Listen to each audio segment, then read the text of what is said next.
Vamos lá, então vamos, nesse momento, cerrar os nossos olhos, elevar o nosso pensamento a Deus, a Jesus, a toda espiritualidade amiga aqui presente, por mais esse reencontro, por mais essa oportunidade, por mais esse aprendizado, pela alegria de estarmos nesse ambiente onde se encontram presentes, além da equipe de médicos, enfermeiros, socorristas, amparadores, protetores, os nossos entes queridos. Pediram para eu dar esse recado para vocês. Que os nossos entes queridos que já estão no plano espiritual estão presentes, nos abraçando, nos envolvendo, agradecendo pela oportunidade, pelo reencontro. É um dia especial, é uma oportunidade. É uma alegria, é um tratamento, é onde nós, como individualidade, estamos todos juntos, encarnados e desencarnados, buscando informações que dissipem a nossa ignorância, que ampliem os nossos horizontes, que dê um colorido diferente para as nossas vidas, nos explicando o porquê e o para quê, de onde viemos, o que estamos fazendo aqui e para onde pretendemos ir. É uma doutrina que acolhe, que abraça, que envolve a todos, que nos dá oportunidade de crescimento, que nos ajuda a enxergar o ser humano que está por trás de toda a criatura, que nos ajuda a respeitar a natureza e todos os seres. E agradecemos a toda a estrutura material e espiritual dessa casa por mais essa oportunidade. Que assim seja. Então, vamos lá. A sua resposta, tudo bem? É, você mesmo. Tudo bem? Ela perguntou um negócio para mim, vou perguntar para eles. Eles respondem, eu devolvo para você. Ok? Então, continuando o curso, conhece-te a ti mesmo. O TEA, transtorno do espectro autista, né, o autismo, já coloquei até entre parênteses, para a gente começar a falar TEA daqui para frente. E hoje nós vamos falar sobre a visão espírita dessa questão. Tivemos 2 aulas falando sobre a questão científica e hoje nós vamos falar sobre o que a doutrina espírita fala, não só sobre esse assunto, sobre todos os assuntos. E quando começando aqui um processo evolutivo, doutrina espírita, vamos começar a fazer perguntas então. Na opinião de vocês, a doutrina espírita, ela é criacionista ou é evolucionista? Quem acha que é criacionista? Levanta a mão. Quem acha que é evolucionista? Levanta a mão. Ok, então vamos corrigir esse conceito, que vocês erraram. Tudo bem? Se tivesse levantado a mão criacionista, tinha errado do mesmo jeito. Ok? Então vamos lá. Porque é uma polêmica, não é isso? Isso é uma polêmica mundial. Então você tem de um lado os criacionistas, do outro lado os evolucionistas. Okay? Mas como que a doutrina espírita se posiciona dentro dessa polêmica, dentro desses conceitos? De um lado, nós temos um criacionismo bíblico, ok? Bíblico, de uma pessoa sentada em um trono, dando ordens, não é assim? Direcionando, coordenando, criando, e é um ser, inclusive, é uma entidade, inclusive, sentada em um trono. Um criacionismo bíblico até meio mágico, porque ele criou a natureza, as plantas, os animais, os seres humanos, os anjos, os arcanjos e aí sucessivamente. Esse é o criacionismo bíblico, por 7 dias inclusive, ok? E que deixa algumas lacunas. Do outro lado, você sai desse extremo, vai para o outro extremo, e fala sobre um evolucionismo, obra do acaso. A obra do acaso. O universo aconteceu em função de um acaso. Várias lacunas também, coincidência, algum acaso. Então, o nada. Só que o nada, nada é e do nada, nada sai. Tudo começou do nada, mas o nada, nada é. E do nada, nada sai. O nada não existe porque é o nada. Mas, segundo o evolucionismo, aconteceu em algum ponto e tudo depois desse ponto, todo o processo evolutivo nesse sentido. Então nós temos um evolucionismo que também não explica algumas coisas. E a doutrina espírita? Ela é criacionista ou ela é evolucionista? Vai cair na prova, tá? A doutrina espírita trabalha um evolucionismo espiritual. Sim, temos um Deus. Sim, questão número 1 do Livro dos Espíritos. Temos um Deus. Não é o Deus bíblico, é um Deus cósmico. Mas, por outro lado, nós temos todo um processo evolutivo. Então, a doutrina espírita trabalha algo chamado evolucionismo espiritual. Então, não é criacionismo, não é evolucionismo. É um evolucionismo espiritual. Sim, você tem um Deus, mas a partir desse ponto você tem todo um processo evolutivo. É a fusão exatamente dessas duas situações. Ok? Então, processo evolutivo. Estamos todos, absolutamente todos, em um processo evolutivo. Vamos lembrar um filósofo chamado René Descartes, que falava, entre outras coisas, ele era extremamente polêmico, mas extremamente inteligente também. Ele dizia que, traduzindo, penso, logo existo. Traduzindo, ele podia duvidar de tudo, menos do que ele pensava. Se eu penso é porque eu existo. E se eu penso algo que não está em mim, que seriam as virtudes, é porque elas existem. Então René Descartes, de alguma forma, nos ajudou a entender isso. Então, sim, existe algo além de nós. Então a doutrina espírita trabalha algo chamado evolucionismo espiritual, que é exatamente a fusão do criacionismo não bíblico, mágico, nem de um evolucionismo que deixa lacunas. Por exemplo, Charles Darwin, entre outros. Em que momento o macaco desceu da árvore? Isso é uma pergunta que nenhum evolucionista consegue responder. A doutrina espírita fala, mas ele não desceu, ele está lá até hoje. E ele não vai descer nunca. É o princípio espiritual que evoluiu. Ali é só um estágio evolutivo. Então o macaco continua na árvore, as plantas serão sempre plantas, os animais serão sempre animais, os seres humanos serão sempre seres humanos, os anjos serão sempre anjos. Porém, o princípio espiritual que vai estagiar por esses reinos. Entenderam? Então a doutrina espírita é um evolucionismo espiritual. Dentro desse evolucionismo espiritual, existe um estágio chamado provas e expiações. É relativamente curto comparado com todo esse processo, é relativamente curto, porque cada processo leva milhões de anos e provas e expiações são 7.000 anos. 4.000 anos antes de Cristo, 3.000 anos depois de Cristo. Então, comparando, é o estágio mais curto. É a fase adolescente, de rebeldia. É exatamente essa fase de rebeldia. Então, nós estamos no mundo de provas e expiações, caminhando para o mundo de regeneração. Esse processo ele é interno, ele não é externo. Não espere esse processo ser externo. Esse processo é interno, é uma questão vibratória, de frequência vibratória. Então, se nós estamos num planeta de provas e expiações, significa que todos, absolutamente todos, menos Jesus, que é um ser à parte, todos estamos em expiações? Sim. Todos nós estamos em provas? Sim.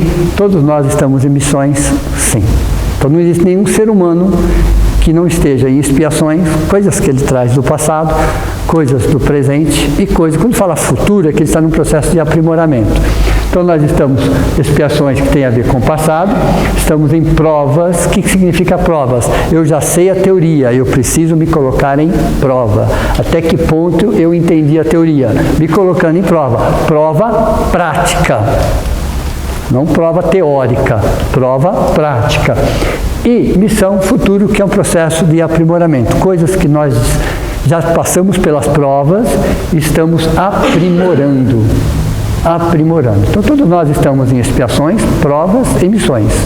O que muda é o percentual disso em cada um de nós. 8,5 bilhões de habitantes no planeta Terra, aproximadamente. todos estão em expiações, provas e missões. O que muda? O percentual disso. Uns estão mais em expiações, outros estão mais em provas e outros estão em missões. Na opinião de vocês, a maioria está na onde? Você viu ali? Né? Oi? Eu tenho uma missão também. Então, todos nós estamos. Nesse momento, nessa fase, nós estamos mais em provas. Nesse momento, nessa fase. Por quê? É o final de um ciclo. Nós estamos no primeiro século do último milênio. Estamos no finalzinho desse ciclo chamado provas e expiações para a regeneração. Por isso que nós estamos mais em provas. Provas práticas.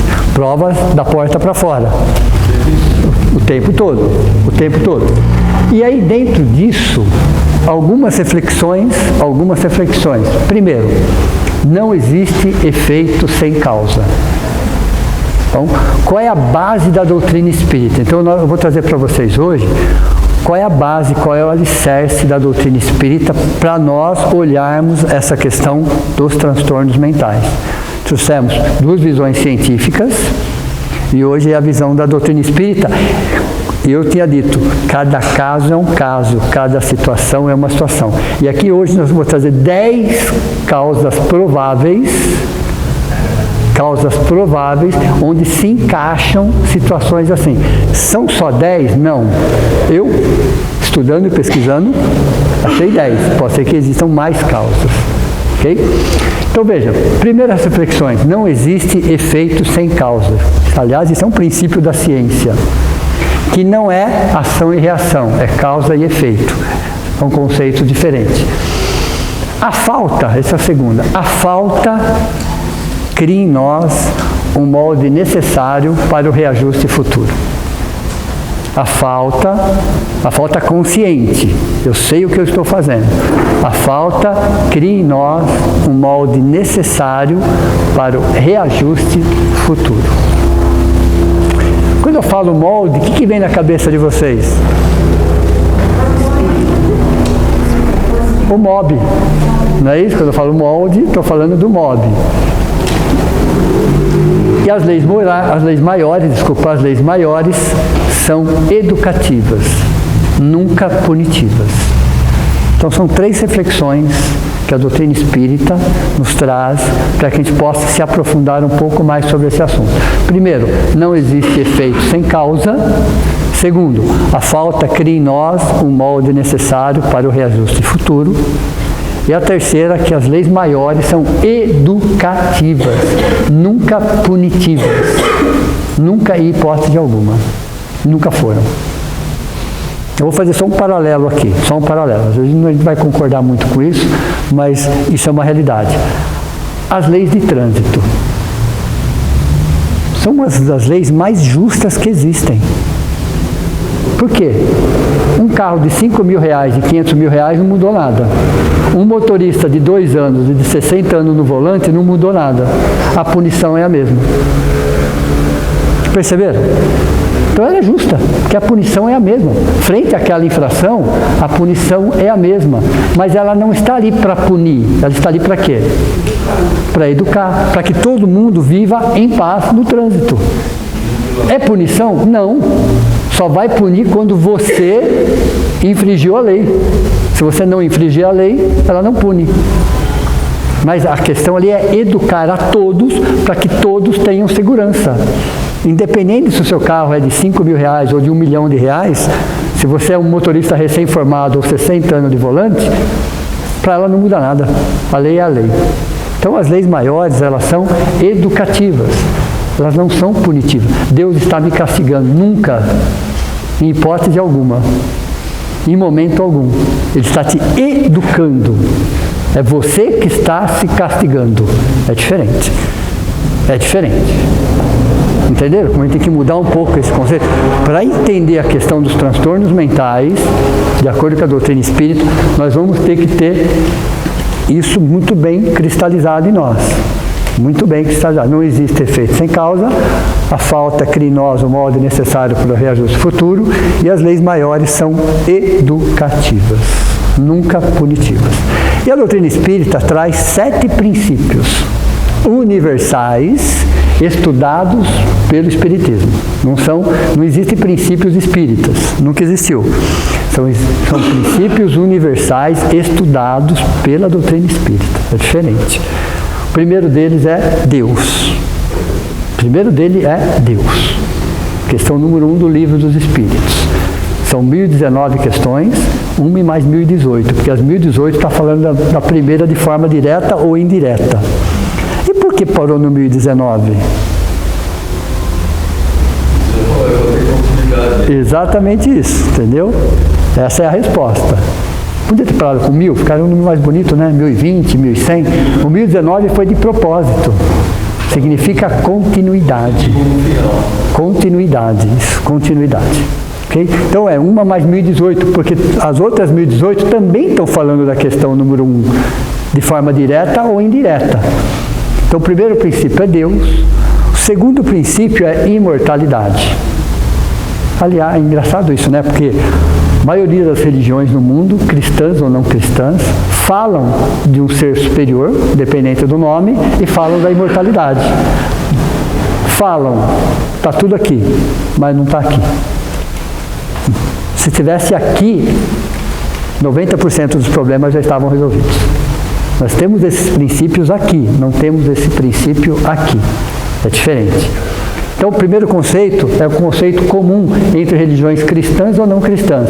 A ideia de um ser superior e a ideia da imortalidade. O terceiro princípio que fala reencarnação. Reencarnação. Então, lá atrás, os antigos egípcios chamavam de metempsicose, na antiga Grécia, palingenesia, depois, ressurreição, no início, reencarnação. O que significa a mesma coisa? O retorno. Metempsicose, palingenesia, ressurreição e reencarnação significa o retorno. O espírito vai retornar.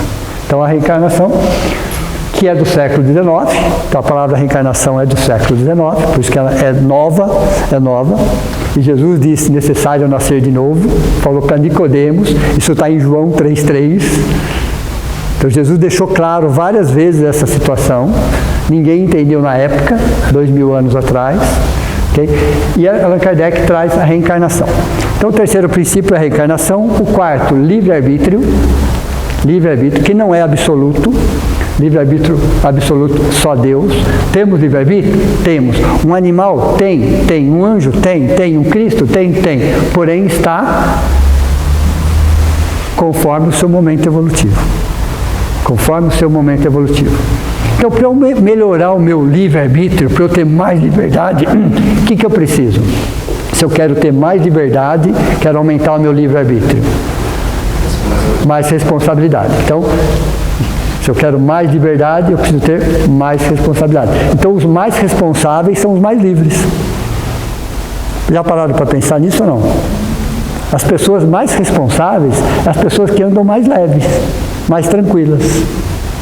Elas não se preocupam praticamente com nada, porque elas trazem a responsabilidade dentro dela.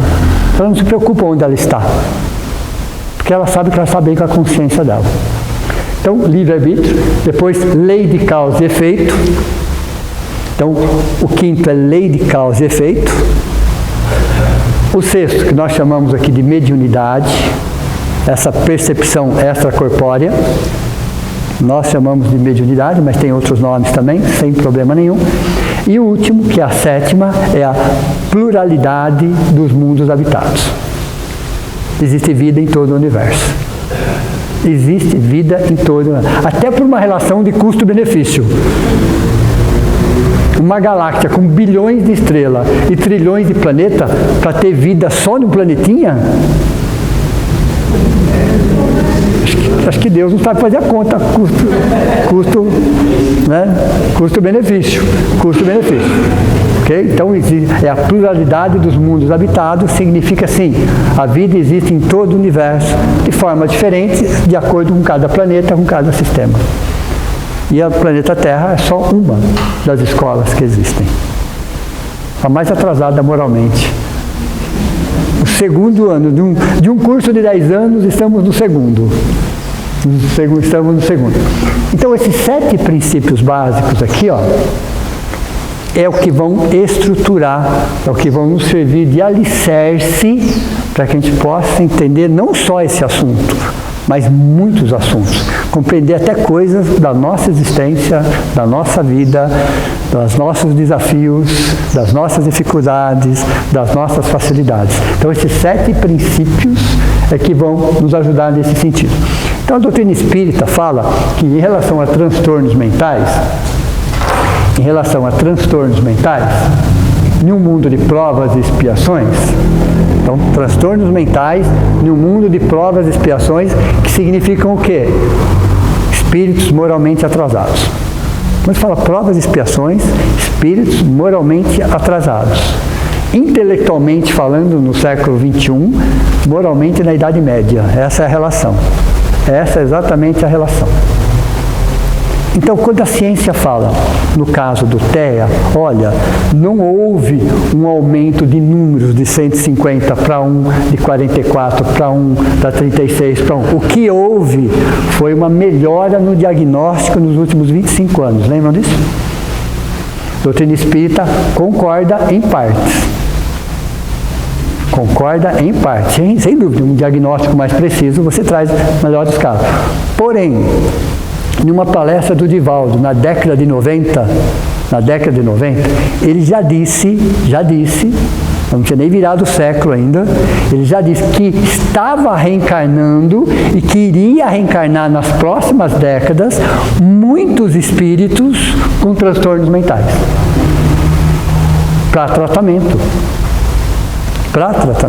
Então, por isso que a doutrina espírita concorda em partes. Inclusive, muitos espíritas foram contra isso aí que ele falou. Está aí, ok? E por que na década de 90? Porque eles estavam aguardando as ciências evoluírem para poder receber esses espíritos. Para não acontecer o que aconteceu na década de 60, 70, 80, que eles eram despejados, vamos dizer assim, né? Abandonados de algum manicômio. Então eles seguraram esses espíritos o máximo que eles puderam para que a ciência evoluísse e recebessem esses espíritos. Então, Divaldo estava falando isso na década de 95, mais ou menos, ele disse, olha, já está reencarnando e vai reencarnar nas próximas décadas, ele pôs um S ali, tá? No finalzinho. Nós não estávamos prontos para isso.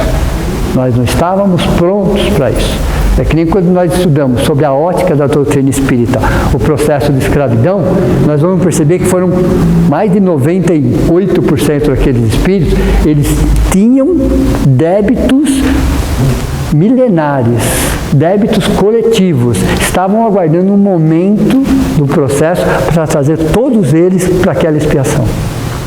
Então, às vezes, a espiritualidade tem que aguardar um momento em que o mundo esteja melhor preparado para receber. Então, esses espíritos foram segurados, entre aspas, na espiritualidade, aguardando a ciência evoluir para que eles pudessem ser acolhidos. Por isso que, na virada do século, nos últimos 25 anos, se houve um salto nesse sentido. É lógico, agora a sociedade, nós vamos precisar melhorar as nossas escolas, melhorar os nossos hospitais, as empresas, para receber esses espíritos. Agora é a sociedade. A ciência já deu um passo extremamente importante e vai continuar evoluindo, claro. Mas o primeiro passo, o mais difícil, que foram 25 anos, já foi dado nesse sentido. Então, os diagnósticos hoje estão, sem dúvida nenhuma, trazendo muito mais casos. Então, baseado nisso daqui, num planeta de prova, houve um aumento de caso previsto para os últimos 50 anos, começando de 1990. Então, a previsão que nos próximos 50 anos estão em 1990. E haver um aumento de casos. E isso ia durar aproximadamente 50 anos. O tempo para receber esses espíritos. 1990, mais ou menos 50 anos. Tudo bem até aí? Tranquilo? Só recordando, um processo reencarnatório tem 5 influências. Todo processo reencarnatório tem 5 influências. Primeira influência, chamado MOB, Modelo Organizador Biológico, que responde por 60%, ok? Então, nós somos herdeiros de nós mesmos. De nós mesmos. Então, 60% é o que eu trago. A falta cria em nós um molde necessário para o reajuste futuro. É o que eu trago. Então, 60% do que eu estou passando tem a ver comigo, de existências passadas. Aí eu tenho uma influência chamada mãe de um lado, pai do outro lado, espíritos obsessores do outro lado, espíritos geneticistas do outro lado. Que esse percentual altera, não o de cima é sempre 60%, mas os 4 alteram, mas somando os 4 sempre vai dar 40%. Sempre. Eles vão alterar. Mas não é 10, 10, 10 e 10. Aí cada caso é um caso, cada situação é uma situação. Então se o pai traz uma tendência, então vamos aproveitar a tendência do pai. Então o percentual do pai é maior. Entenderam? Então eles vão mexer, são os espíritos geneticistas, que vão trabalhar isso para adequar o MOB com um novo corpo. Então o que faz os espíritos geneticistas? Eles vão adequar aquela necessidade do MOB com o novo corpo que está sendo gerado. Então, todo o processo reencarnatório tem 5 influências. E todo transtorno mental, a maioria, quando eu falo todo aí, não falo em 100%, vamos falar em mais de 90%, muito mais, 95%, você tem o MOB, que já traz essa situação, você tem um processo obsessivo e você tem um livre-arbítrio. Vícios, por exemplo. Então, todo transtorno mental tem, a princípio, essas 3 influências. A princípio. A boa parte deles. Ele não traz de mãe e de pai. Não. Pai e mãe, às vezes, acrescentam, somatizam, mas não determinam. As 4 influências inferiores, vamos falar das 4 influências inferiores, influenciam, não determinam. Nunca vão determinar. Sempre vão influenciar. O que determina é o MOB, é o 60%. Esse é um fator determinante. É o que nós trazemos. E às vezes tem coisas que nós deixamos para as próximas existências, inclusive. Para as próximas existências. O que se aprende por amor, não precisa se aprender pela dor. Sempre. Todas as lições, antes de passar pelo prisma da dor, passa pelo amor. No mínimo 10 vezes. Por 10 caminhos diferentes. Olha como justiça e bondade de Deus. Antes de chamar a dor, ele chama o amor. Vai lá e tenta resolver. O amor tenta por 10 caminhos diferentes. 10, eu não estou exagerando. São 10 caminhos diferentes. Aí o amor chega para a dor e fala, não consegui, vai você. Ela vem fraquinha. Não vai resolvendo. Aí ela vai aumentando. Num botãozinho chamado potenciômetro. Até que aquele espírito desperte. Mas veja, o primeiro caminho nunca é a dor. O primeiro caminho sempre é o amor. Sempre. E por 10 caminhos diferentes. De forma direta ou de forma indireta. O amor sempre vem antes da dor. Somos nós que não queremos aprender pelo amor. É uma decisão nossa. Então, quando a espiritualidade superior determinou, olha, provas e expiações para a regeneração, pode ser por amor. Mas é uma escolha deles. Provas e expiações para a regeneração pode ser uma estrada asfaltada, reta e florida. Nós falamos, não queremos. Queremos esburacada, cheia de curva e escura. Tá bom? Livre-arbítrio. Escolha. Livre-arbítrio. Deus nos deu o livre-arbítrio por amor, e vocês continuam a frase.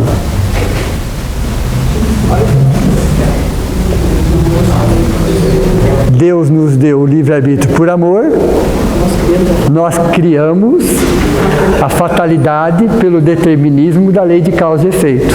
Entenderam? Deus nos deu o livre-arbítrio por amor. Nós criamos a fatalidade pelo determinismo da lei de causa e efeito.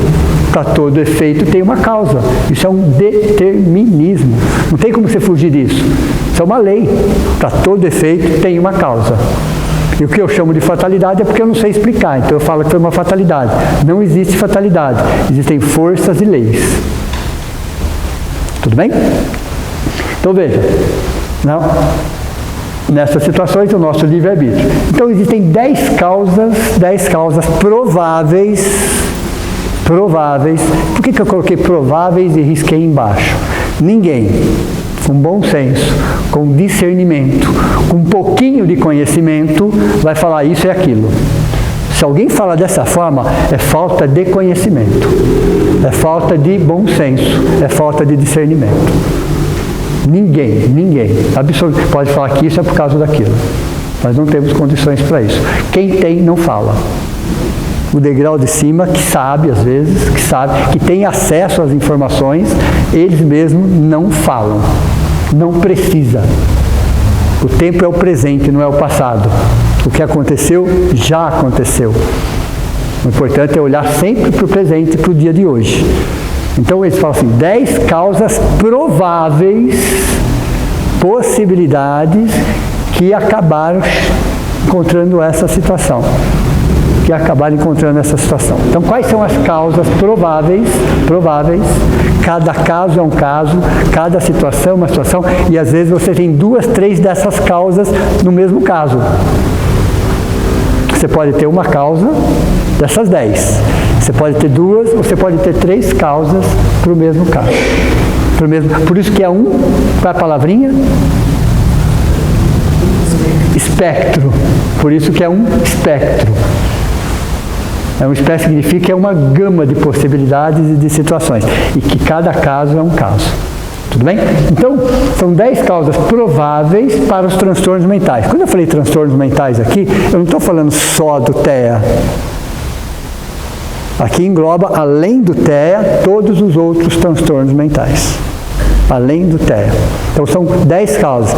8 atrelados a provas e expiações e 2 atrelados a missões. Olha que interessante isso. 10 causas, sendo que 8 são provas e expiações e 2 são missões. Espíritos que trazem essa situação, que trazem esse transtorno, vamos dizer assim, mas como missão. Eu vou estar explicando isso melhor. Então vamos lá. 8, vamos falar das 8 provas e expiações. 8. São 10 no total. 8. Espírito e família. Estou falando de provas e expiações. Você tem o espírito e você tem a família atrelada àquela situação também. Suicidas? Sim. Pode acontecer que eles tragam para a próxima existência um transtorno mental? Sim, dependendo da gênese do que ele cometeu. Então, suicidas, pode ser? Pode ser. Sempre a palavra pode ser. Nunca é certeza. Nunca, em absoluto. Então, suicidas de uma existência passada pode trazer? Sem dúvida nenhuma. Dependendo do que ele fez, da forma que ele cometeu o suicídio. Teremos uma aula só sobre suicídio para o segundo semestre. Só sobre suicídio. Então, dependendo do que ele fez, ele pode trazer um transtorno mental. Então, estamos num planeta de provas e expiações. Segundo, espíritos autoritários, centralizadores, egoístas ao extremo. Espíritos autoritários, centralizadores, egoístas ao extremo. Pode trazer um transtorno? Não tenho nem dúvida em relação a isso. Não tenha nem dúvida. Isso aconteceu no passado? Ainda bem que foi só no passado, né? Nem foi coisa só de, né? Tem coisa em 2025? Sabemos que tem.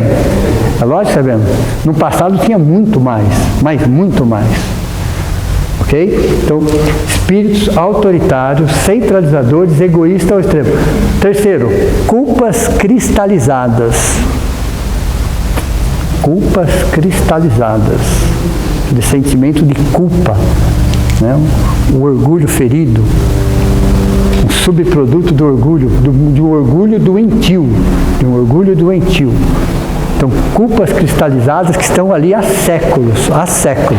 O Espírito vai cultivando aquilo, vai criando dentro de si todo esse transtorno e aquilo vai modificando todo o seu mob nesse sentido. Vai alterando o modelo organizador biológico, ou centro estruturador da forma, não é a mesma coisa, ou perispírito. Espíritos que nos últimos 1000 anos,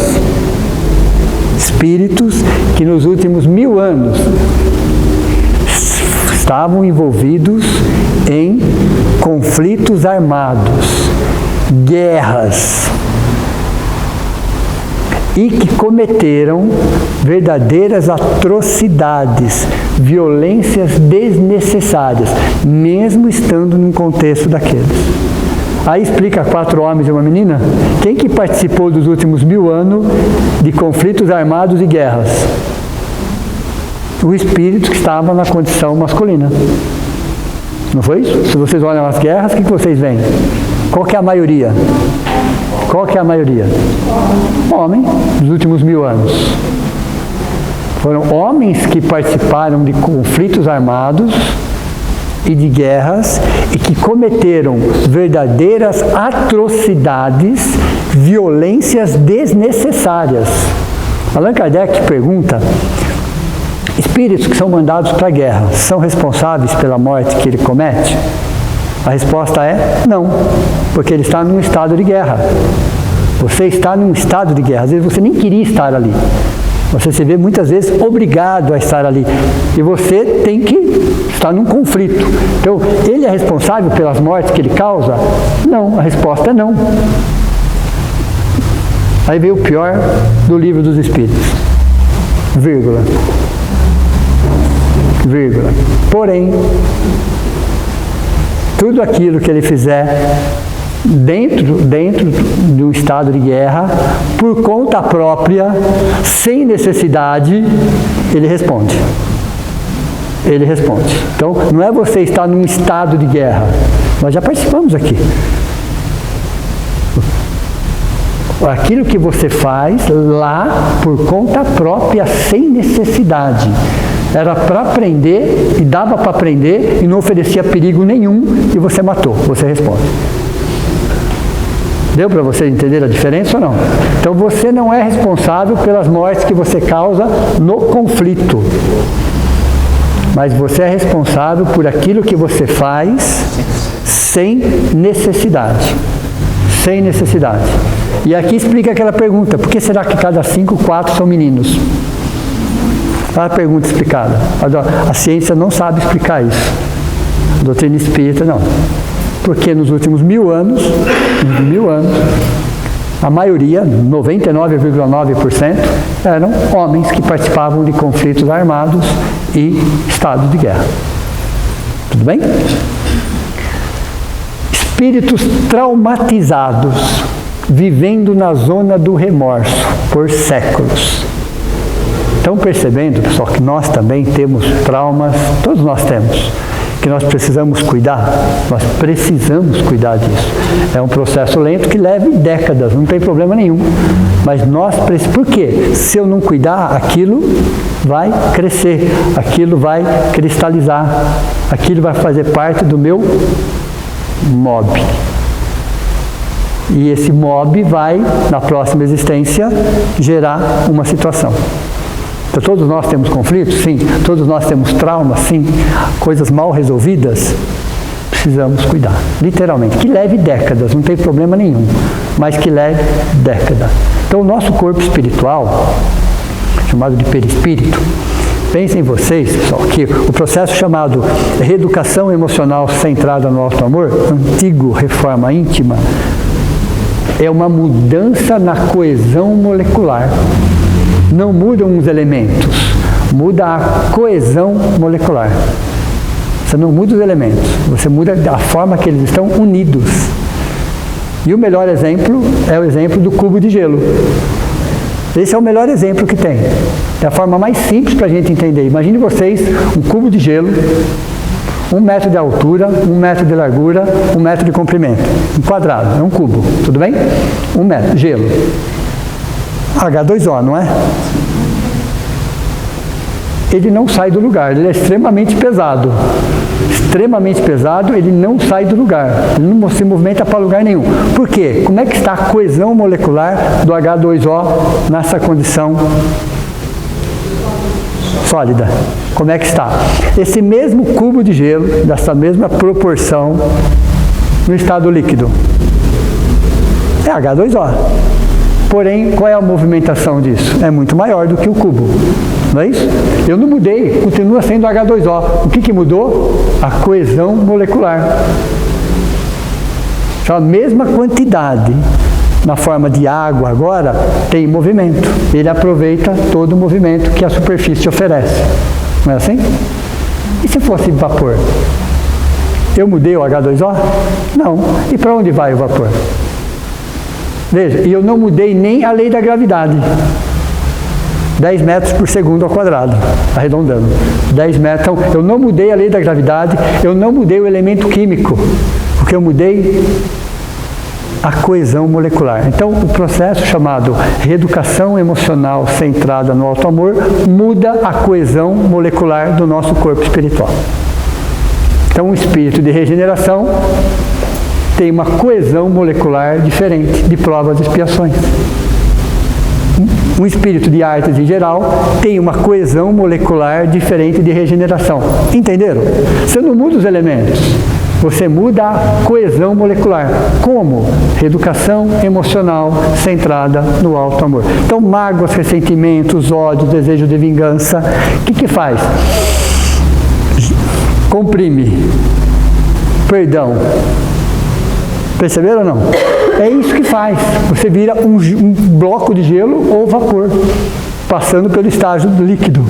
É só um exemplo, é só uma analogia para mostrar para vocês como funciona a reeducação emocional centrada no alto amor, a coesão molecular do nosso corpo espiritual. Nosso corpo espiritual. Então, quando o Chico falava assim, eu vou dar um pulo em nosso lar, ele ia mesmo. Porque ele é de lá, ele não é daqui.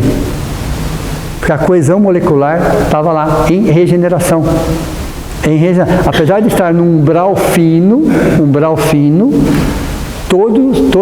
todas as colônias espirituais já vibram em regeneração, por mais que eles estejam num umbral fino. Eles já vibram em regeneração, então são espíritos de lá. Por que essa facilidade? Porque a coesão molecular não mexe no peso, tá? Não mexe no peso. Não mexe na lei da gravidade, não mexe nos elementos, mexe na coesão molecular. Se eu quero ter um corpo espiritual mais leve, eu tenho que cuidar dos meus sentimentos. Tem, literalmente falando, quanto mais mágoas, ressentimentos, mais pesado e mais concentrado. Ok? Exato. É a alma mais leve do mundo. Sem dúvida. Porque quando você tem negócio, né? Alma pesada e alma leve. Exato. Uma alma pesada e leve é exatamente isso. É a coesão molecular referente a sentimentos. Então nós temos mágoas, todos temos. Ressentimentos, temos. Decepções, frustrações, temos, todos temos. E por que viemos parar no planeta de provas e expiações? Porque fomos atraídos de acordo com a nossa frequência vibratória. Então nós somos atraídos de acordo com a nossa frequência vibratória. Então a frequência vibratória de um planeta de provas e expiações atrai espíritos de provas e expiações. São frequências vibratórias afins. Por isso que para um missionário reencarnar é difícil. É difícil. Ele precisa quase que adensar, só que ele faz só fisicamente, claro, para que ele conseguir reencarnar. Ou encarnar em nós. Então, espíritos traumatizados, vivendo numa zona de remorso por séculos. Por séculos. E às vezes a espiritualidade segura para que a ciência evolua, para que esses espíritos possam haver no momento onde eles possam pelo menos ter um suporte mínimo. É o que está acontecendo. É exatamente o que está acontecendo. Sexto, espíritos extremamente rebeldes. rebeldes somos todos nós, né? Espíritos extremamente rebeldes que rejeitam a reencarnação. Eu posso rejeitar a reencarnação? Pode. Vai conseguir? Não. Você só vai ganhar um pouco mais de tempo. Só. E por quê? Porque à medida que você está na atmosfera terrestre, você é atraído. Literalmente falando, o seu corpo começa a sofrer deformidades. Até um tempo, é o seu anjo da guarda com toda uma espiritualidade tentando reencarnar você. Chega um tempo que você, por rejeição, por rebeldia, por violência, você se sente obrigado porque o planeta Terra vai puxando e vai deformando o seu corpo espiritual para você reencarnar, com a supervisão da espiritualidade superior. Em alguns casos, sexualmente invertidos.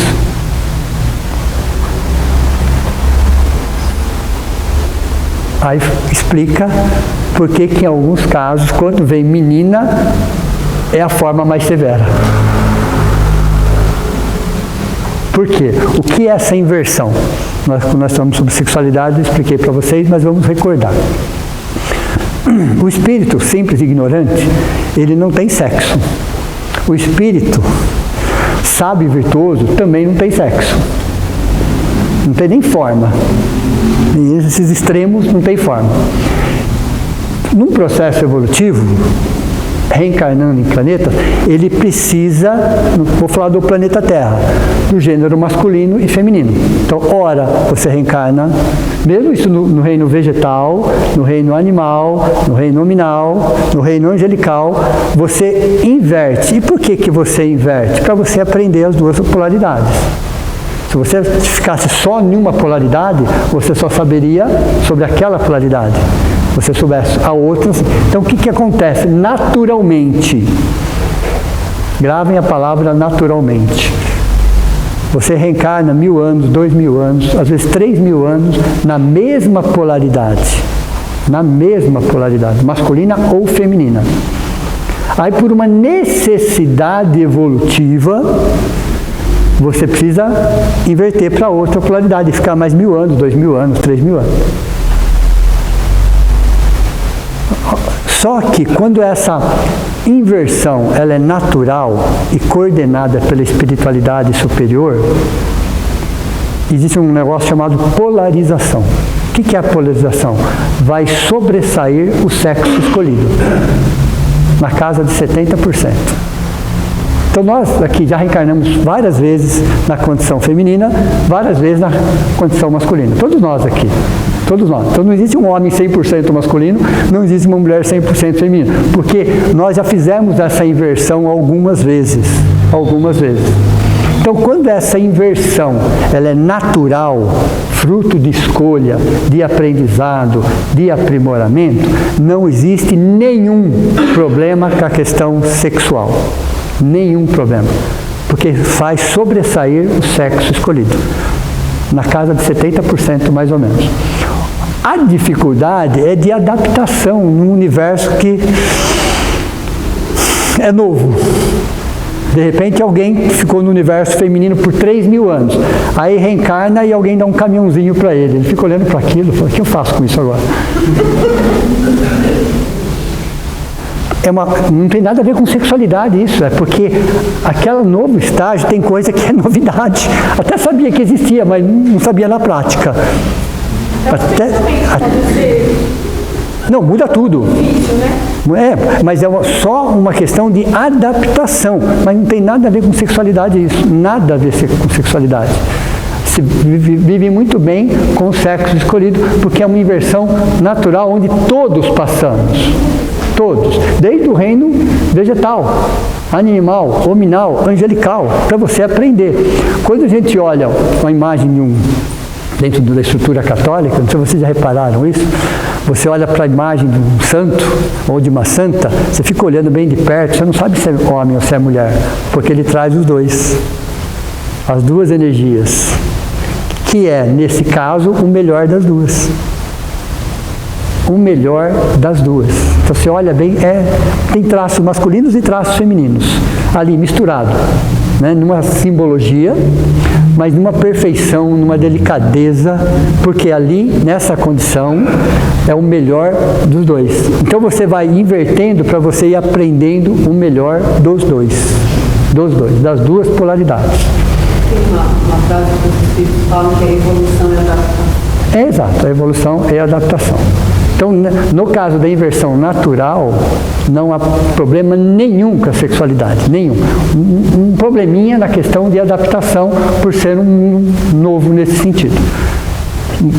Só isso. Tudo bem? E precisa disso. Por que Jesus nasceu como homem? Era o contexto da época. Se ele viesse como mulher, ele não sairia nem de casa. Estou falando de 2000 anos atrás. Por que Maria veio como mulher? Porque ia gerar um filho. Então esses espíritos, eles escolhem de acordo com uma necessidade, de acordo com o contexto. Mas eles não são nem homem nem mulher. Eles estavam nessa condição para atender uma necessidade, assim como os apóstolos. Estou voltando a 2000 anos atrás. Qual era o contexto de 2000 anos atrás? Então, esses espíritos missionários, eles reencarnam para atender uma necessidade não deles. Não deles, nossa. Mas quando não há a inversão natural?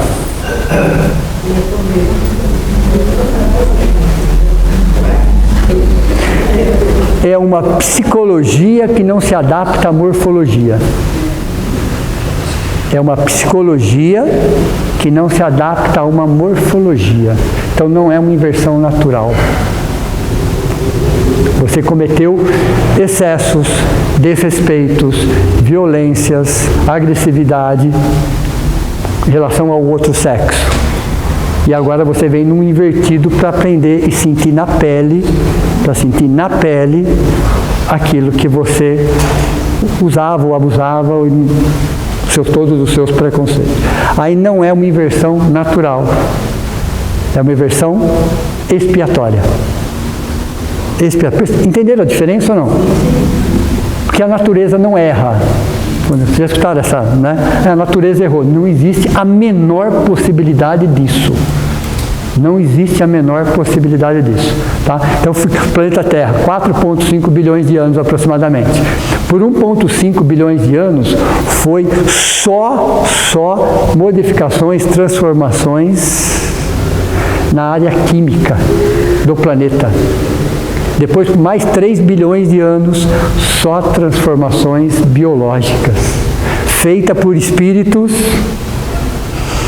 braços direitos de Jesus, diretrizes do planeta, que coordenaram toda a espécie viva por bilhões de anos. Fizeram todos os experimentos necessários, todas as transformações planetárias, os dinossauros, tudo. Foi acompanhado de perto por espíritos da mais alta hierarquia espiritual. Aí chega alguém de provas, expiações e fala que a natureza errou. Entenderam? Então, quando há a inversão natural, sem problema nenhum. Quando há a inversão expiatória, você tem uma psicologia que não se adapta à morfologia. Uma inaceitação. Uma inaceitação. Para aprender o quê? O respeito. Para aprender a lição chamada respeito. Então, nesses casos, espíritos extremamente rebeldes, que foram obrigados literalmente a reencarnar, em alguns casos, numa sexualidade invertida. Além de não querer reencarnar, ainda vou numa sexualidade invertida, e aí a agressividade aumenta muito mais. Por isso que aí explica aquela condição de cada 5, 4 são homens, e às vezes, casos quando vem meninas, não todos, claro, é evidente, você percebe que o nível de agressividade é muito mais violento, muito mais violento. É esse caso aí. É esse caso, a possibilidade desse caso aí. Então, o sexto caso. Sétimo caso. Cada caso é um caso. E tem situações que você tem 2, 3 casos misturados, tá? Não vamos olhar para o passado, o que foi, já foi. Portanto, estamos com uma situação hoje e vamos cuidar e fazer o nosso melhor. O 7, fuga, literalmente falando, de obsessores implacáveis. Fugas de obsessores implacáveis. Quando nós falamos de obsessores, eu prefiro chamá-los de gente como a gente. Gente como a gente. Não estou concordando com as atitudes, porém, são espíritos magoados, feridos, machucados, abandonados, que ainda atrasados moralmente buscam vingança. Buscam vingança a qualquer custo. São obsessores implacáveis que ficam caçando, literalmente falando, aquele espírito para promover todo tipo de vingança naquele espírito. Então, fugas de obsessores implacáveis em um novo corpo, como um esconderijo, um refúgio. Dificilmente um obsessor vai buscar um espírito numa situação dessa. Mas ele é como compulsão. Ele não tem tudo. Não vem, mas dentro da necessidade deles fugirem. Eles não são contra a reencarnação, muito pelo contrário. Eles estão sendo caçados, literalmente falando, tá? Caçados no plano espiritual. Então, estar dentro de um corpo, nessas condições, serve como refúgio. Uma prisão, vou até escrever aqui, uma prisão de proteção. Uma prisão de proteção significa, qual é a menor prisão que existe? O corpo físico, porque só cabe um espírito. Ok? Exatamente isso. O espírito, ele foi transformado mentalmente, a mãe é uma proteção para ele, mas ele está naquele corpo, naquele estado, como um refúgio. Como um refúgio naquele momento. Naquele momento é um refúgio. Ele está sendo caçado no plano espiritual, literalmente. Ele tem altas dívidas com obsessores. Então, estar dentro de um corpo, numa prisão, que é uma prisão, o corpo é uma prisão, mas nessa condição é um refúgio. Porque os obsessores não vão procurá-los nessas condições. E se acharem, eles não conseguem fazer quase nada. Por causa do estado. Por causa do estado mental. Então, existe uma situação que fugas de obsessores implacáveis. Olha, cada caso é um caso, cada situação é uma situação. Então, o 7º caso é exatamente isso. E o 8º caso é chamado de auto-obsessão. Baixa autoestima. Falta de amor próprio. Falta de amor próprio. Falta de auto-perdão. Porque a gente fala muito em perdão, mas nós não podemos esquecer do auto-perdão. É tão importante quanto. Trabalhar o auto-perdão. Porque quando eu trabalho o auto-perdão, eu consigo enxergar o perdão. Quando eu trabalho o perdão, eu trabalho o auto-perdão. Então fica um ciclo. Que é o amor do século XXI, inclusive. A espiritualidade superior já nos disse que o maior amor do século XXI é o amor perdão. Não é o maternal, não é o filial, não é o conjugal, não é o fraternal. Para o século XXI é o amor perdão. É o maior desafio da humanidade do século XXI. Prática, tá? Lição prática, não é teórica. De teoria disso nós já temos 2000 anos. Teoria sobre o perdão nós já temos há 2000 anos, não só com Jesus. Outras filosofias, outras religiões já nos disseram da necessidade. Hoje a ciência fala, a psicologia fala, a psicoterapia fala, a psiquiatria fala. Então hoje a ciência já abraçou esse assunto também. E nós seremos, nessa existência, testados como provas a trabalhar o perdão e o auto-perdão. Então, no 8º é um processo chamado de auto-obsessão, que é a pior de todas as obsessões. Quando falamos de obsessão, Allan Kardec, no livro dos Médiuns, ele fala simples fascinação e subjugação moral, subjugação corporal, não é isso? Depois ele não se aprofundou muito, que seria a possessão. Na época não comportava. Na possessão, não é que o espírito entra dentro do corpo, o sentido não é esse. Mas ele já estava falando de obsessões complexas. É que para o século XIX, para aquele momento, não cabia desenvolver. Então ele fala obsessão simples, que não é uma simples obsessão. Ele fala fascinação, que não dá para tratar ninguém nessa condição. Não dá. Depois você tem a obsessão chamada subjugação moral. O que é subjugação moral? As pessoas se comprometendo por aquilo que elas falam. Depois você tem a subjugação corporal. E além de falar, você ainda age daquela forma. Então ele fala dessa forma e depois ele tocou numa possessão, mas não se aprofundou. Então no livro dos médiuns você não tem um aprofundamento do assunto possessão, porque não cabia na época. Hoje sabemos que a possessão tem a ver com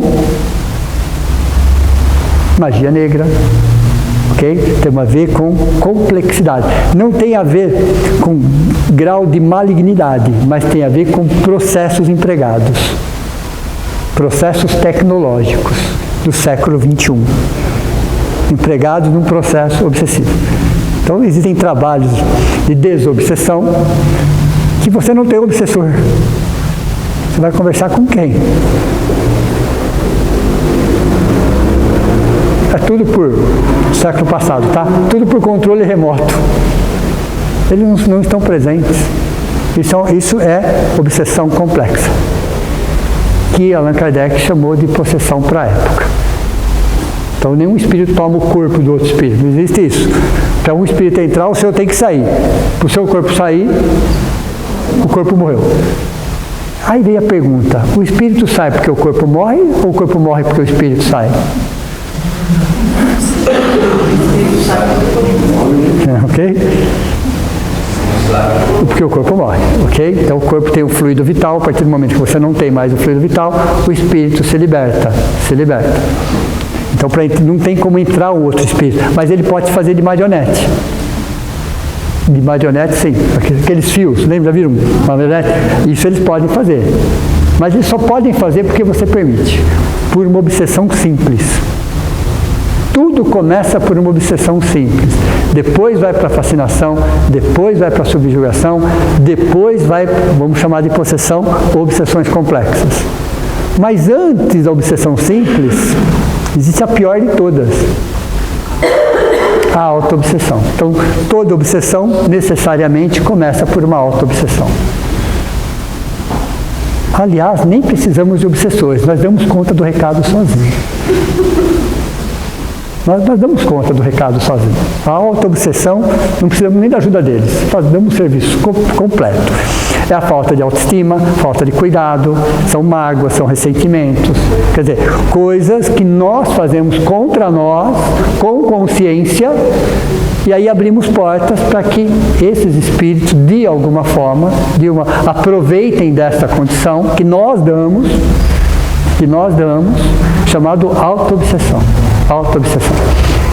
Oi? Você fala, né, que tem mais enviado, espíritos masculinos que entraram nessa condição por causa da Inquisição do Terra, né, você fala. E veio a questão da Inquisição. Exato, a Inquisição. São conflitos armados, né? Fanatismos. Quando você coloca aqui, ó, espíritos autoritários, centralizadores, fanáticos. Ó, autoritários, centralizadores, egoístas ao extremo. O fanatismo entra aqui, ó. Entra aqui. Isso muda o mob. Isso muda o mob. Mudando o mob, você tem toda essa condição para tratamento, pessoal. Isso não é castigo, não é punição. Isso é tratamento. E o caso dos judeus na segunda-feira? Mesma coisa. Tá aqui, ó. Tá dentro desse contexto. Então, oito causas que explicam dentro da estrutura provas e expiações. Tanto o espírito quanto os familiares. Todos estão envolvidos naquele contexto, de forma direta ou de forma indireta. Da demência, da ausência, do Alzheimer também se encaixa? Todos os transtornos mentais, de alguma, tem isso daqui, ó. Por que tem alguma mais tarde? Então, Lembram dos ciclos da vida? Então, quando nós estamos num processo reencarnatório, existem algumas situações que eles jogam em determinados ciclos, e às vezes até para o final do ciclo, vamos dizer assim, na segunda parte. Por quê? Porque eles apostam que durante o ciclo aquela lição seja aprendida pelo amor. Veja, olha interessante. Então existem situações, vou falar de nós agora, que nós vamos passar por determinadas situações em determinados ciclos setenários. Lembram disso? Então vamos supor que você fala, olha, 49 e 56, eu queria passar por uma situação assim, para aprender uma lição desta forma. Você escolhe junto com o seu anjo da guarda, junto com a espiritualidade. Tá, então, nesse período, aí no ciclo anterior, no ciclo 42, 49, você já aprende a lição pelo amor. Você não precisa passar por ele. Você não precisa passar por ele. Ou ciclos até anteriores a esse. Então tem ciclos que ele fala, não pega a fase 14 e 21, que naturalmente já vão dar trabalho. Então tem coisas que eles deixam para o final, para a segunda parte, para a segunda fase, para que a gente não precise passar pela dor, que a gente possa aprender pelo amor. Por isso que algumas coisas aparecem só posteriormente, em função disso. Quando nós fazemos isso, 8, todos nós já fomos envolvidos com essas 8, todos nós de alguma forma já fomos envolvidos com essas 8, nós quebramos, dentro dessa atitude consciente, não somos protegidos pela nossa ignorância, porque você sabia o que você estava fazendo, e proporcional àquilo que você sabia, olha, você sabia o que você estava fazendo, e proporcional àquilo que você estava fazendo, aí a questão 621 do Livro dos Espíritos, onde está escrito as leis de Deus, na consciência dos homens. Então, está ali, todas as leis, dentro da sua consciência, mas você responde na proporcionalidade da sua consciência. É a justiça de Deus. Então, tem coisas que nós fizemos na Idade Média que nós não respondemos, mas hoje responderíamos. Tem coisa que nós fazemos hoje que nós vamos responder, e tem coisas que nós não vamos responder. Daqui 500 anos, nós vamos falar, nossa, era capaz de fazer aquilo em 2025? Mas era dentro de um contexto. Então nós somos protegidos pela nossa ignorância. A pergunta é, até que ponto, ou até que grau nós somos ignorantes? Nós vamos responder naquilo que nós temos a consciência. Vai ter um assunto aqui, para o segundo semestre, chamado aborto. Aborto. Cada caso é um caso, cada situação é uma situação. Em algumas situações, no caso a mulher, ela responde com menos de 1%. E tem casos que ela responde por 99%. Perceberam? Tem casos que ela responde por menos de 1%. E tem casos que ela responde por 99%. É o mesmo delito. Entenderam? Então, é proporcional à sua consciência, à sua intenção, aquilo que você sabia, ao contexto. Por isso os caminhos de Deus são insondáveis. E imprevisíveis. Não quero prever o que Deus vai fazer. E são insondáveis. Mas a certeza que são educativos e é para o nosso bem. Essa é a certeza. Apesar de serem insondáveis e imprevisíveis, tudo é para o nosso bem. A médio e longo prazo, mas tudo é para o nosso bem. Só não é a curto prazo, porque nós não aprendemos ainda a curto prazo. Então, às vezes, a médio e a longo prazo. E aí, quando, dentro dessas 8 estruturas aqui, esses espíritos, nós, quebraram 3 leis universais. Quando nós fazemos isso, nós quebramos 3 leis universais. Leis de amor, leis educativas, lei do equilíbrio. Leis que estão dentro de nós. Lembra da aula sobre a casa mental? Nós colocamos as 10 leis, colocamos centros de força, da casinha, da casa mental. Então as leis estão dentro de nós, não estão fora de nós. Entendam vocês que as leis estão dentro de nós, não estão fora de nós. Nós não estamos quebrando nada que está fora de nós. Nós estamos quebrando as leis que estão dentro de nós. Deus está em tudo, tudo está em Deus. Tem uma linha de pensamento que fala assim, tudo é Deus, Deus é tudo. A doutrina espírita fala, Deus está em tudo, tudo está em Deus. Qual é a diferença? A doutrina espírita trabalha uma trindade, Deus, Espírito e Matéria. Nunca estão separados, mas são 3 essências diferentes. Se Deus é tudo, Ele sofre todas as transformações da matéria. Cada uma com a sua própria substância. Nunca separados, é um triângulo, né? Então Deus aqui, Espírito e Matéria. É uma trindade, a trindade universal. Questão dos Espíritos, 27. Livro dos Espíritos, questão 27. Pode falar. Eu estava mexendo aqui. Ah, então tá.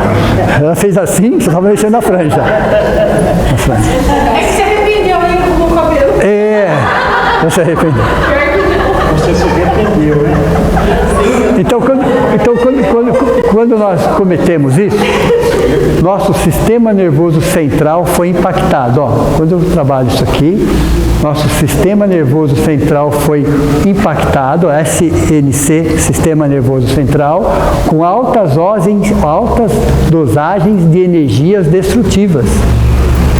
Nosso sistema nervoso central, que é o vínculo do nosso espírito com o nosso corpo. Qual é o elo de ligação entre o nosso espírito e o nosso corpo físico? SNC, Sistema Nervoso Central. Foi impactado com altas doses de energias destrutivas. Energia é igual a vontade multiplicado pelo sentimento. Por essa fórmula matemática, nós fomos jogando em cima do nosso sistema nervoso. Ele destrambelhou, vamos dizer assim, aí alterou o molde. A falta cria em nós o molde necessário para o reajuste futuro. Tudo bem? Entenderam? E aí com isso quebramos 3 leis universais que estão dentro de nós. Primeira lei, lei da adoração. Através do fanatismo, do autoritarismo, nós quebramos a lei de adoração dentro de nós. Quebramos. Autoritarismo, fanatismo, você chamou tudo para você, como se você fosse um Deus, como se você fosse alguém que tivesse o poder da vida nas suas mãos. Vamos ver. Lei de destruição, violências desnecessárias. Quando alguém tem que passar por alguma dificuldade, seja qual for, Deus não precisa de nós. Mas se você se colocar na condição, por que não? Entenderam ou não? Então, alguém tem que passar por uma situação, Deus não precisa de nós para que aquele seu filho passe por aquela situação. Uma situação dele. Mas se você se colocar na posição, aquela situação vai acontecer com ele e você vai adquirir uma situação para você. Entenderam como funciona? Ou não? Mais ou menos? Mais ou menos? Mais ou menos? Vamos lá. Todos nós estamos em provas e expiações. Todos nós estamos em provas e expiações, ok? Então todos nós, necessariamente, precisamos passar por situações práticas. Fato. Isso não tem a ver com pessoas e situações, são lições essenciais nossas. E nós vamos passar por elas. Mas se você se coloca na condição de prejudicar alguém, de maltratar alguém, você ajuda aquela pessoa, entre aspas, porque ela tinha que passar por aquilo. Mas você adquire uma dívida com a sua consciência. Vamos dar um exemplo mais prático. Vamos supor que alguém precise desencarnar por uma situação dele em tenra idade. Precisa, é um ajuste. Era justo. Por isso aquele espírito sabia que ele ia reencarnar, ficaria 10 anos e ele teria que voltar para a espiritualidade. É uma questão dele. Então ele pode cair, bater a cabeça, como naquele filme As Mães de Chico Xavier. Caiu da bicicleta. Qual é a criança que não brinca com uma bicicleta? Aquele filme ficou perfeito aquilo. Aquele garotinho precisava, o espírito dele precisava desencarnar em tenra idade. Qual criança que não anda de bicicleta e qual criança que não cai de uma bicicleta? Quantas vezes nós já caímos de bicicleta? Mas ele precisava desencarnar, estava dentro da programação reencarnatória. O que a espiritualidade vai fazer é minimizar a situação. Porque vocês lembram do perfil psicológico do pai? Como ele ficou? Imagine se essa criança estivesse com ele. A mãe, ok? Que sofreu muito, claro, indiscutível. Mas se estivesse nas mãos dela, a culpa que ela ia sentir. Então, era uma moça que estava ajudando, estava cuidando, como se fosse um empregado. E estava cuidando. Que também sentiu, mas não foi culpa dela. Então, a espiritualidade minimizou aquela situação para que não piorasse a situação do pai com culpas, para que não piorasse a situação da mãe com culpas, para que aquela menina que estava cuidando também não sentisse culpada, porque era uma criança andando de bicicleta que caiu. Mas aquele espírito precisava desencarnar naquele momento. Precisava. Essa é uma situação. Veja.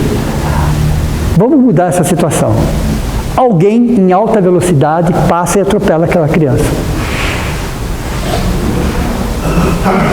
Entenderam agora ou não? Alguém em alta velocidade passa, atropela e mata aquela criança. Ela não tinha que desencarnar? Mas precisava alguém em alta velocidade matar aquela criança? É isso que eu estou tentando explicar para vocês. Para aquele espírito que estava a desencarnar, ele desencarnou daquele jeito. Não era o plano A, mas foi o plano B. Para o espírito que precisava. Mas aquele que estava em alta velocidade, consciente do que estava fazendo, adquiriu uma situação para ele. É assim que funciona. Então Deus não precisa de nós para trazer alguma prova ou alguma expiação para ninguém. Mas se você se colocar na condição, livre-arbítrio, você responde por isso. Entenderam agora ou não? Ficou mais simples agora? Ficou mais fácil? Né? Minimizou? Ficou mais claro? Entendeu? Então, antes de fazer alguém sofrer, pessoal, vamos pensar 10 vezes antes de fazer alguém sofrer. Quebrou a lei da destruição, que a lei da destruição, né, o nome seria transformação, mas tudo bem, vamos manter o nome de destruição. São toda essa sequência de coisas que acontece conosco que destrói para reconstruir.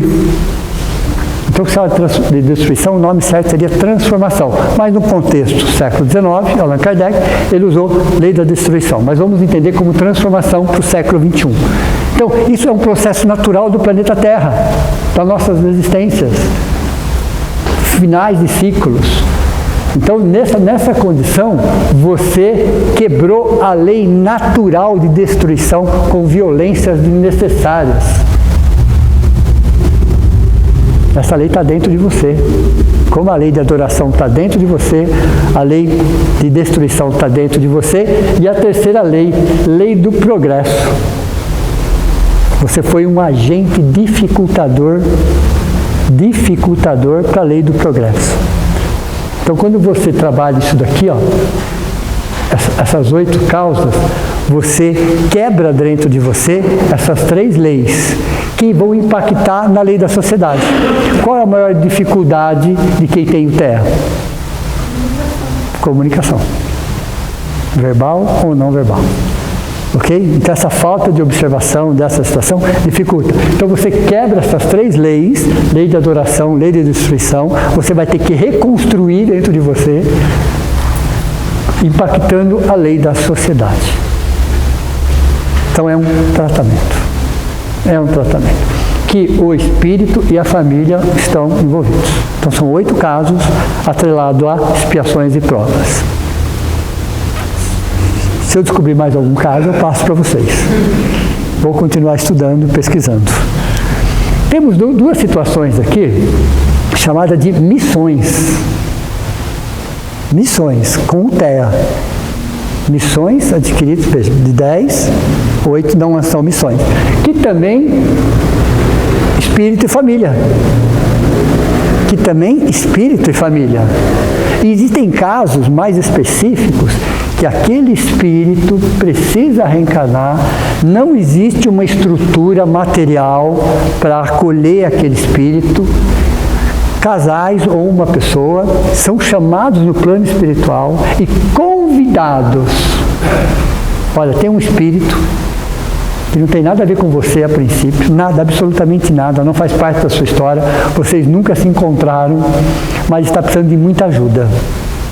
É um convite. Você topa?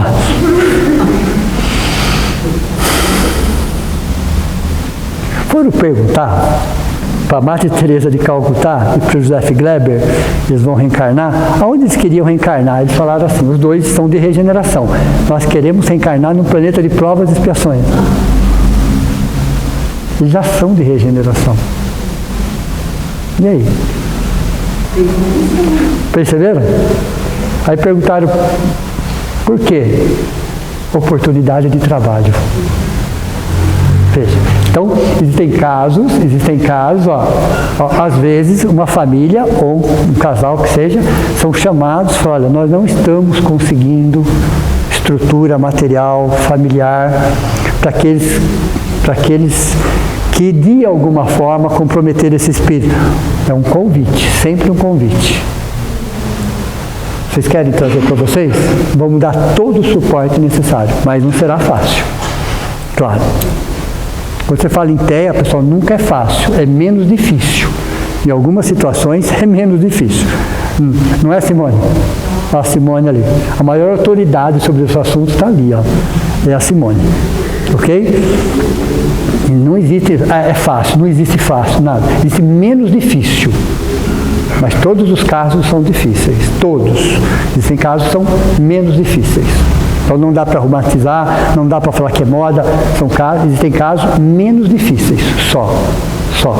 Mas todos são difíceis. Então existem casos que as famílias são chamadas a trabalhar. São missões. Existem espíritos de regeneração. Regeneração, o que é regeneração? Vou pegar o exemplo do gelo de novo. Que eles já são vapor. É só uma analogia. Eles já são vapor. E aí eles têm que reencarnar como água. Eles já estão numa frequência maior, a coesão molecular deles já é diferenciada. Eles têm que reencarnar, ou querem reencarnar, não é que eles têm, eles querem. Quem tem é os outros. Nesse caso, eles querem reencarnar e eles têm que alterar a sua coesão molecular. Uma parte eles conseguem, uma parte eles não conseguem. A parte que eles conseguem, eles aumentam a frequência, eles são verdadeiros gênios naquilo. Mas outra parte, na sociabilidade, eles não conseguem. Um Albert Einstein, por exemplo, um Isaac Newton, ok? Steven Spielberg. Vocês vão perceber que na área social, eles não eram tudo aquilo não. É que a mídia muda muita coisa.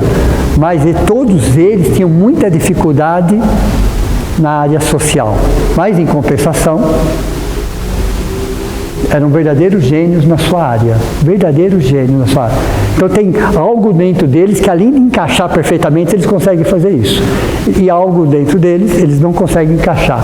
O que eles não conseguem encaixar? É a parte de sociabilidade.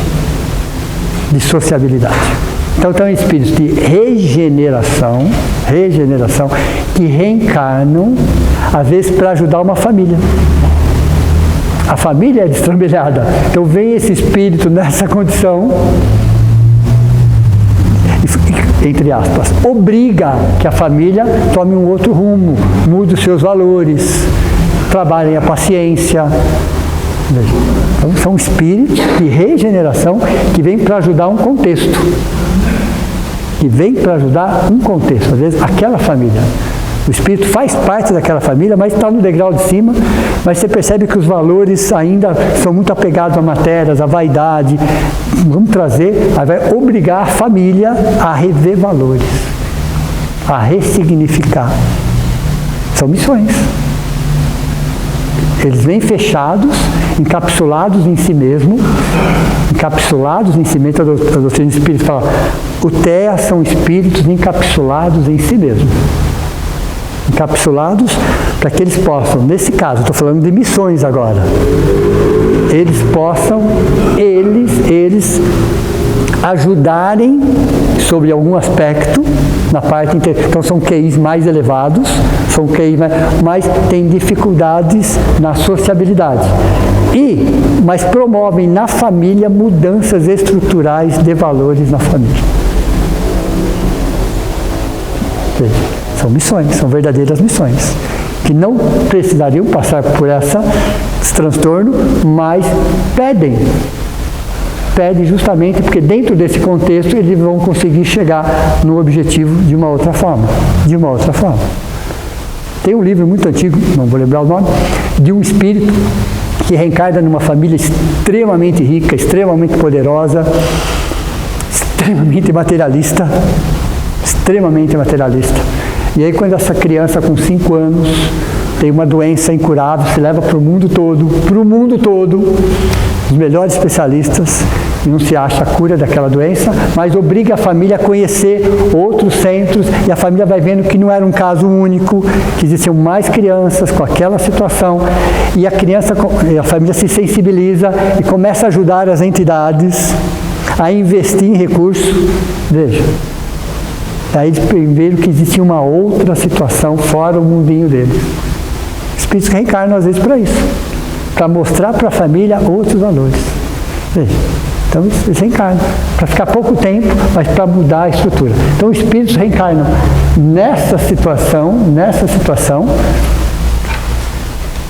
justamente para trazer algum benefício. Outros trazem missões humanitárias.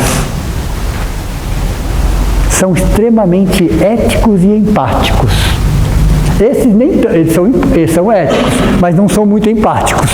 Nesse caso, são extremamente éticos e empáticos. Eles vêm de artes em geral. A vibração é acima de regeneração. Eles não vêm de regeneração. Eles vêm de artes em geral, do primeiro degrauzinho de arte em geral. Imagine a frequência desses espíritos. Não é nem vapor, é acima do vapor. E reencarnam como líquido. Só uma analogia. Então são espíritos extremamente empáticos, extremamente verdadeiros missionários, numa outra frequência vibratória, para trazer uma lição não só específica como os primeiros, mas para uma sociedade. São mais raros. Mas nessa dificuldade, eles trazem valores, eles trazem significações. São inteligentes também. Mas eles não estão mais focados em determinada área da física, da química, da biologia, da astronomia. Não.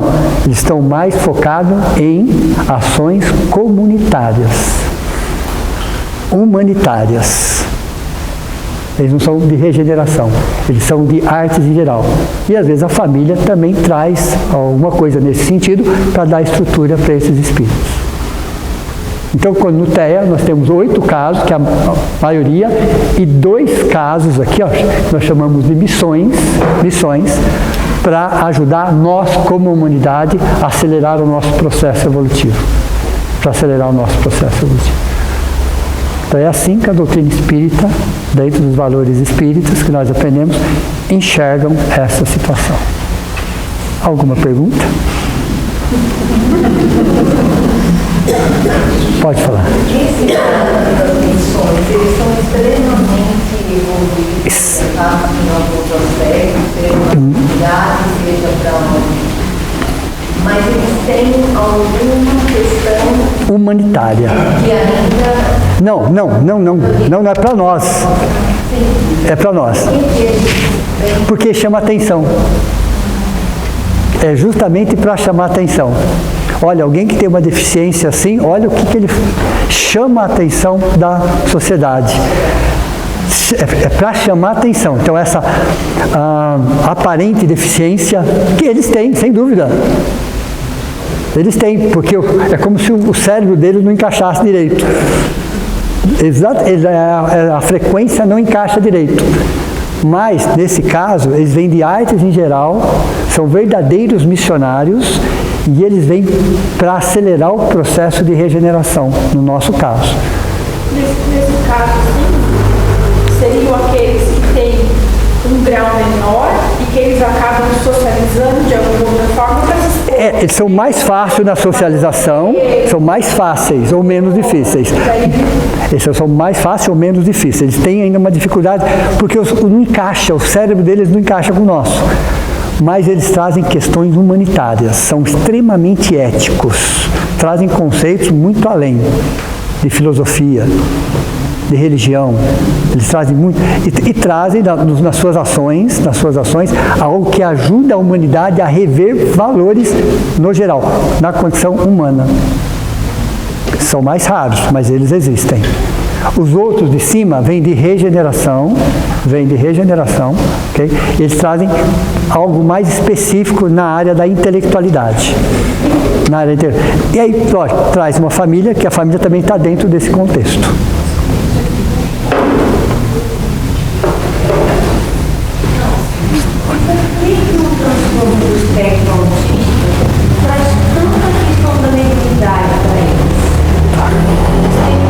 Sem dúvida. Por isso que eu coloquei aqui, ó, o sexto aqui, mediunidade. Sem dúvida.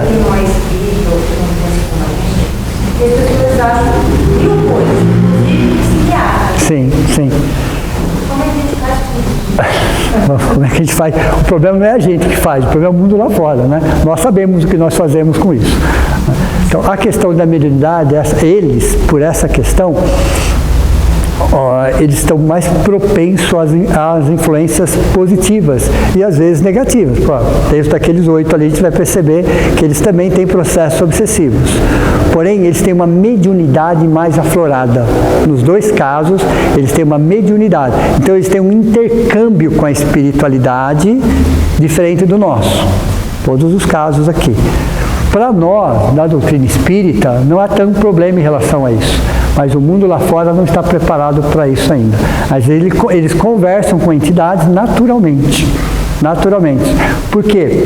Como o encaixe deles não é perfeito, comparado com o nosso, perfeito comparado com o nosso, eles estão acima, então eles conseguem perceber o plano espiritual com mais naturalidade do que nós percebemos. E o mundo lá fora não está preparado para isso. Não está preparado. Então a questão, por isso que eu coloquei ali, ó, o sexto, mediunidade, porque esse assunto tem a ver com mediunidade também, mas não é a mediunidade que provoca isso. Não. É que é uma mediunidade mais aflorada. Tudo bem? Semana que vem, essa é a última aula, nós vamos falar, mas com essa base, mas nós vamos falar sobre a síndrome de Down. Com essa base. Então, essa base aqui, ó, serve para todos os transtornos mentais. Porque eu falo, 10 causas prováveis para os transtornos mentais. Para a gente não confundir uma coisa com a outra. Porque há confusão. Nós precisamos, pelo menos, ter a informação para que nós possamos trabalhar de forma diferente nesse sentido.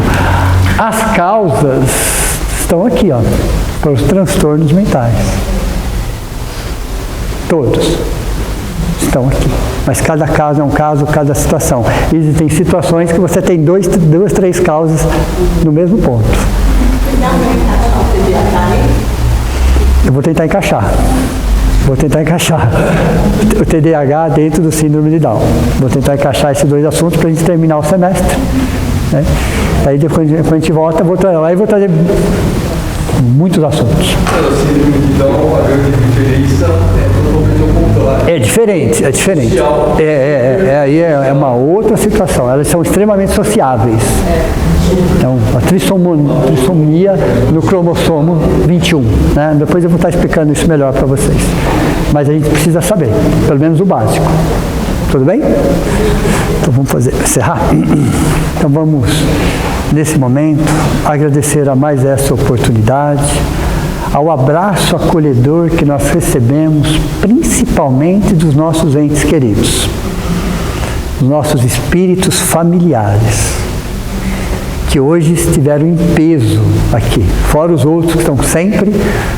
Hoje eles vieram, nos abraçaram, mataram as saudades, nos beijaram, nos envolveram. Então hoje foi a oportunidade de nós sentirmos a presença. Agradecemos sempre a Deus, nosso Pai, a Jesus, nosso Mestre, a espiritualidade superior que nos abraça, nos acolhe.